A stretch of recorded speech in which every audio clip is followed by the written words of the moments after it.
Welcome to another episode of the Community Broadband Bits podcast. This is the Gila River edition, and I'm sitting here with a friend, Ms. Jangle. Jangle all the way.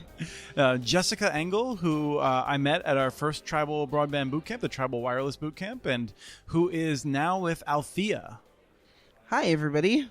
So I'm doing community outreach with Althea, getting the affordable connectivity program stood up, and doing all kinds of fun stuff. And all of it is thanks to the connections made from that original boot camp. Yeah, I'm sure you wouldn't have had any friends without us. No, I'm sure I wouldn't. Not at least the cool ones that do all kinds of broadband stuff. So we want to focus in. We have a kind of a tight window here. We can't meander like my normal shows. And Jessica, you have been on Connect This, I know, and I think we did a Broadband Bits podcast too. But probably. But you have had a lot of close-up experience with ACP. Yep. You've lived to learn lessons and to talk about it, and I think that's what we're going to focus on here: the Affordable Connectivity Program. Yes. So started with the Emergency Broadband Benefit Program back in the beginning of 21. And so that program was something that you had to sit through a bunch of webinars to learn how to do. It turned out, though, because there was no allowance for administrative costs, that I personally had to stay up till midnight every last day of the month in order to get folks enrolled. Because on the first of each month, there's a snapshot taken of your database. And those are the only people you can claim for on the 15th of the month. If you miss your claim date, you cannot go back. There is no pass and go or collecting any sort of dollars. And so with Affordable Connectivity Program in March, not at the beginning of the program, but in March, they changed that rule. So now you can go back up to 6 months, but only up to March, and only claim what was in your snapshot for those individual months. So if you have someone that deserves the discount but may not have all their paperwork in order, is that what you're... Yes, so that basically what the FCC has told us as providers to just charge them. And that's wonderful, because then you have a person who thought they went through all the trouble of applying, which is not easy, and they're still getting a bill, and that is a big problem. So when you say charge them, this is let's sketch it out for people, right? I'm a person living on a reservation. I'm eligible for the $75 a month, or at least let's say, I guess we believe I am. It's not always totally clear, right? But we believe I am, and so I come to you and I say, hey, I want this discount. You're the service provider. What do you have to do? It depends. If they're with me, as a tribal representative, I highly recommend going with the alternative eligibility criteria program instead of the national verifier. So basically what that means is you as the provider have to write how you're going to keep track of all of the eligibility criteria yourself and prevent waste, fraud, and abuse. It's like a 10-page paper of how you're going to prevent waste, fraud, and abuse, and then they have to approve it. Alternatively, is a national verifier where the users can go to acprogram.org or get connected to internet, or there's a million different websites now to basically get you to the place where you log in and you create an account and you sign up that way. Wait, so the user, I mean, a lot of the people who are listening to this, I think, are sort of interested in just generally, they may not themselves be people who are taking advantage of it or administering it. So it's on the user to register at the federal government in this method? Yes. And I have actually, so there's an alternative way, which is not used very frequently, especially with large providers, and that's having the provider themselves enroll them. Mm-hmm. And so it's the same system minus creating an account and doing the verification process. I did a side-by-side comparison of time.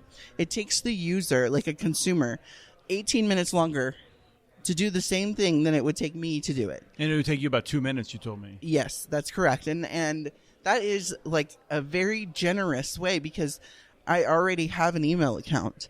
I know how to verify an email. So those things, increased the speed of me being able to apply as a consumer that a lot of consumers that are low income and without internet wouldn't necessarily have. And there's this movement towards the digital navigators enrolling folks, but they don't have access to the system that I have access to because they're not a provider. It just doesn't make any sense. And so to be clear, I feel like we've obscured this a little bit. When you have an experience when you were running the Euroc network, Yes. that you were signing people up there, now you're signing people up on behalf of ISPs that are working with Althea. And I also created a Discord server called ACP Provider Support Group, because I saw a lot of other ISPs that are struggling with this lift. And so I've actually helped a few other people just generally with the process that way through the Discord server. And so basically got Althea in the states that we are currently registered with, which are Washington, Oregon, and California, to be able to offer that service to all of our mini networks. And so the next step is getting people enrolled. There's multiple ways to do that, but once you get a user enrolled, then you have to enter them into a second database system, and that's called NLAD, and that's the National Lifeline Accountability Database. That's the one that's important. Once someone's in that database, that snapshot I referred to earlier that's done on the first of the month, those are the people that you can make a claim for reimbursement from. If you're one of the major telephone or cable companies, they are doing all the work for a person that's registering for service generally. But if you're not, then you sign up for the service in terms of going through the national verifier, creating an account on a system, which requires an email, which requires you to verify your email, which can be a challenge for a number of people that have not been using this in the past. And then you still have to then get into the NLAD system. Yes. So in order to do that, it's everything, the same thing that you would have entered in for the national verifier minus the last four of your social, if you have your application ID. And so then that gets entered. The snapshot of the provider's database is taken on the first of the month for the month prior, and those are the only people that they can make a claim for. So that's where some of the problem lies, is that if you don't get in their system for whatever reason, it could be data entry, it could be, they couldn't get a hold of you and your application ID expired, whatever the case may be. But those are the only people that they can file a claim on. Those are the only people that will get that credit to their bill. And because it's done the month after, on the 28th is when they get the deposit for the prior month. Sometimes those are delayed quite a bit. So one of the things that has come up is that if you don't get your claim in on the day that you're supposed to get your claim in, yes, then you would not be able to get reimbursed for all those. That's what we were talking about at the beginning of the conversation. Yeah, so the major dates are the first, when they do the snapshot. The 15th is when you do your claim. If you miss the 15th, you don't get to redo your claim until March. March, they changed the rules so you can go back up to March, up to 6 months, and file a claim on the people that were in your snapshot. So you file your claim on the 15th, if all goes well, and then you get a deposit in one lump sum on the 28th of the month. Now, this is why the device component is kind of a big lift for a lot of folks, because when you get your deposit, it includes all your subscriber fees, the $30 or $75, plus the $100 for those that got some sort of device reimbursement.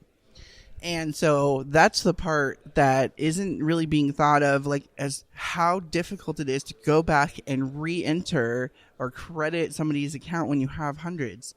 Even if you have tens, it's still a lot of work administratively to say, we got $3,726, but where does those 300, get entered? You don't have like a good record where you don't have like an itemized like receipt from the USAC? No, you get a claim check. That's it. And then an ACH deposit. That's it. And there's nothing to indicate that deposit you got was for ACP at all in your bank. Wow. It just says from the U.S. Department of Commerce or something like that. Mm-hmm. Something really random that doesn't refer to the FCC or NLAD or USAC at all. So you could have an ISP in which you're serving some people on non-tribal lands who are getting $30 a month credit. Yeah. Some are getting $75 a month if they're in an area, and we're going to talk about the latitude, longitude issue in a second. Oh, yeah. And then you also have some people for whom you may have processed a $100 device, but like the deposit the FCC has. If you submit 10 of those claims, could the FCC like reject 7 of them and not tell you? Yes. Come on. Yeah. No, totally true. And, speaking of that, like when you have a mixed customer base and you have mixed transactions, doing the accounting component of it, going back and crediting those accounts and doing the documentation, there's nothing at all for you to indicate that deposit referred to that transaction that you did in INLAD or USAC or any of those databases, because they don't talk to each other at all. Right. So we are here at the National Tribal Telecommunications Association. We just have a couple of minutes left before you have to become a pumpkin. And and one of the things that came up earlier was that make sure your billing system can talk to your provisioning system and all this other stuff. Yeah. I don't think people realize that, like, how hard it is to have a system that works well, where you can keep track of all these different things and without having to do it yourself in spreadsheets or something. Oh, yeah. Because spreadsheets, we all know, they can get real messy real quick, and there's nothing to tie them together with each other, and there's nothing to like give oversight or accountability. And so the thing that I'm really curious about later on, this is kind of like a rant, but the accountability of this, the auditing, what are they going to do to audit it? They don't have a good process in place for getting you the funds. So what's the audit process look like? But I digress. The device component. So you have an option as a provider. There are good devices out there. Yeah, there are devices. You can't get one device from one provider providing ACP and the subsidy from someone else. It has to be your service provider, and you can only get one per household, period.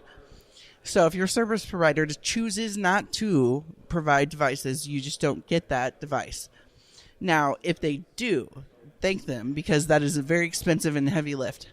But I found, when I was doing it for the tribal government, I found a tablet that was $110. You have to charge the consumer more than 10, less than 50. So they wouldn't let me charge 10. I had to charge $10.01 as a copay for this tablet. It was a pretty decent tablet. But since then, I've learned of PC refurbishers. So there's several, and they're all over. PCs for People is one of the bigger ones, and then Compudot and things like that. And they all have low-cost refurbished laptops at a low price that can work with you on getting that as one of your device options. And they may even have like a marketplace for some of them, right? Yes. And so, for example, PCs for People has a online portal where you can go sign up for that device. You can select from several different choices, a desktop or a laptop or a Chromebook. And depending on the quality, it will depend on your copay. So they have a $11 copay or a $40 copay or something in the middle. Okay, so as a small provider, this audit issue, knowing that it may be beyond your control, and also knowing that, just take our word for it, you're Jessica and me, that the FCC doesn't have a good handle of who's lying. How much did it bother you knowing that you could be audited, and even if you had people on properly on tribal land, the FCC might even come in to be like, no, you have to give back thousands of dollars. Like, that's a big deal for an ISP your size. Absolutely. And also, it's a pass-through benefit only. What really frustrated me about the ACP outreach grant final report was that Jessica's Rosenworcel, FCC chair. Yeah, she said specifically that no broadband provider or anybody that works with broadband providers can apply for that grant, because broadband providers make money from being on the ACP program. And I am here to tell you, no. It's a loss. It's a loss of administrative time, and it's a loss of shipping costs for devices. It's a loss of entering the information. And so if there were a situation where someone were audited and having to pay back money, pay back what? Right. There may be some ISPs that make money on it, like the big cable and telephone companies, but most of the ISPs that are a part of it are smaller companies, and they're not making money on it. Yeah. So in recent news, there was an article about the audit found 3 different large providers, something like $450,000 worth of eligibility based on one child who was 4 years old for every single one of those ISPs. And when I read the full article, that child's name was John Doe, birthday 11/18, and the last 4 was 1234. I know from my past life working for social services that is a test user in a test environment for the Medicaid program. that tells me that the Medicaid program, that is the test environment, is live again. And somebody needs to turn that off and it wouldn't be a problem. That's interesting insight. Yeah. So, I mean, like, if it were me and I was trying to get someone enrolled based on whatever eligibility, and I'm sure that these bigger providers that were doing this had some sort of API in place. It wasn't a manual entry. And they were just using a test dummy name. And because the system was broken, it was allowed to work. That's, to me, isn't fraud. That's an oversight on the federal government's part, turning off the connection to the Medicaid database that is for test use only. The thing that I do know about that database is every Sunday all the information gets dumped because it's test. It should not be connected to the world. Mm-hmm. Interesting. Well, thank you, Jessica. You got to run. It's been wonderful catching up with you. Thanks. We have transcripts for this and other podcasts available at muninetworks.org/broadbandbits. Email us at podcast@muninetworks.org with your ideas for the show. Follow Chris on Twitter. His handle is @CommunityNets. Follow muninetworks.org stories on Twitter. The handle's @muninetworks. Subscribe to this and other podcasts from ILSR, including Building Local Power, Local Energy Rules, and the Composting for Community podcast. You can access them anywhere you get your podcasts. You can catch the latest important research from all of our initiatives if you subscribe to our monthly newsletter at ilsr.org. While you're there, please take a moment to donate. Your support in any amount keeps us going.